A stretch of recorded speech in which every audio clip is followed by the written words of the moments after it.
So ಹಂಗೆ ಬಿಟ್ಟರೆ ಏನಾಗುತ್ತೆ, ಭಾಳ ಜನಕ್ಕೆ ಇದೊಂದು ಕನ್ಫ್ಯೂಷನ್, ಯಾಕೆ ಟ್ರೀಟ್ಮೆಂಟ್ ತೊಗೋಬೇಕು. ನಮ್ಮ ನಾನು 45 ವರ್ಷದಿಂದ ಸರ್ಜಿಕಲ್ ಪ್ರಾಕ್ಟೀಸ್ನಾಗಿದ್ದೀನಿ. ಎಷ್ಟೋ ಜನ ನನಗೆ ಬರೀ ಗ್ಯಾಸ್ಟ್ರಿಕ್ ಅಂದ್ಕೊಂಡು ಅವರೇ ಸೆಲ್ಫ್ ಡಯಾಗ್ನೋಸ್ ಮಾಡ್ಕೊಂಡಿರ್ತಾರೆ. ನಮ್ಮ ಹತ್ರ ಬಂದಾಗೆ ಒಂದು ಎಂಡೋಸ್ಕೋಪಿ ಮಾಡಿದ್ರೆ ಇಷ್ಟಾಗಲ್ಲ ಕ್ಯಾನ್ಸರ್ ಕೂತಿರುತ್ತೆ. ಕಾಂಪ್ಲಿಕೇಶನ್ಸ್ ಆಫ್ ಗ್ಯಾಸ್ಟ್ರೈಟಿಸ್, ತುಂಬ ದಿನ ಗ್ಯಾಸ್ಟ್ರೈಟಿಸ್ ಇದ್ದರೆ ಗ್ಯಾಸ್ಟ್ರಿಕ್ ಅಲ್ಸರ್ ಆಗುತ್ತೆ. ಅದನ್ನು ನಾವು ಪೆಪ್ಟಿಕ್ ಅಲ್ಸರ್ ಅಂತೀವಿ. ಎಲ್ರಿಗೂ ಆಗುತ್ತಾ? ಇಲ್ಲ. 5% ಆಫ್ 100 ಜನಕ್ಕೆ ಗ್ಯಾಸ್ಟ್ರೈಟಿಸ್ ಇದ್ದರೆ ಒಂದು 5 ಜನಕ್ಕೆ ಗ್ಯಾಸ್ಟ್ರಿಕ್ ಅಲ್ಸರ್ ಆಗುತ್ತೆ. ಆ ಅಲ್ಸರ್ ಹಂಗೆ ಬಿಟ್ಟರೆ ಕ್ಯಾನ್ಸರ್ ಆಗುತ್ತೆ. ಸೊ ಅದನ್ನು ನೀವೇ ಸೆಲ್ಫ್ ಡಯಾಗ್ನೋಸ್ ಮಾಡಿಕೊಂಡು ಕಾಂಪ್ಲಿಕೇಶನಿಗೆ ಸಿಕ್ಕಾಕೋಬೇಡಿ. ದಯವಿಟ್ಟು ನಿಮ್ಮ ಫ್ಯಾಮಿಲಿ ಡಾಕ್ಟ್ರ್ ಹತ್ರ ಹೋಗಿ ಆಮೇಲೆ ನಮ್ಮಂಥವ್ರ ಹತ್ರ ಬನ್ನಿ. ನಿಮಗೆ ವಂಡರ್ಫುಲ್ ಡ್ರಗ್ಸ್ ಇದೆ, ಟ್ರೀಟ್ಮೆಂಟ್ ಮಾಡ್ತೀವಿ.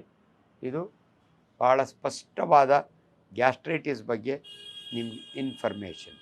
So gastritis, gastric ulcer, peptic ulcer, gastric cancer, duodenal ulcer ಇವೆಲ್ಲ ನಮ್ಮ ಪದಗಳು. ಸೊ ನಿಮಗೆ ಗ್ಯಾಸ್ಟ್ರೈಟಿಸನ್ನು ಕರೆಕ್ಟಾಗಿ ಟ್ರೀಟ್ಮೆಂಟ್ ಮಾಡಿಕೊಂಡ್ರೆ ನೀವು ಫರ್ದರ್ ಕಾಂಪ್ಲಿಕೇಶನ್ ಆಗಲ್ಲ. ನಮಸ್ಕಾರ.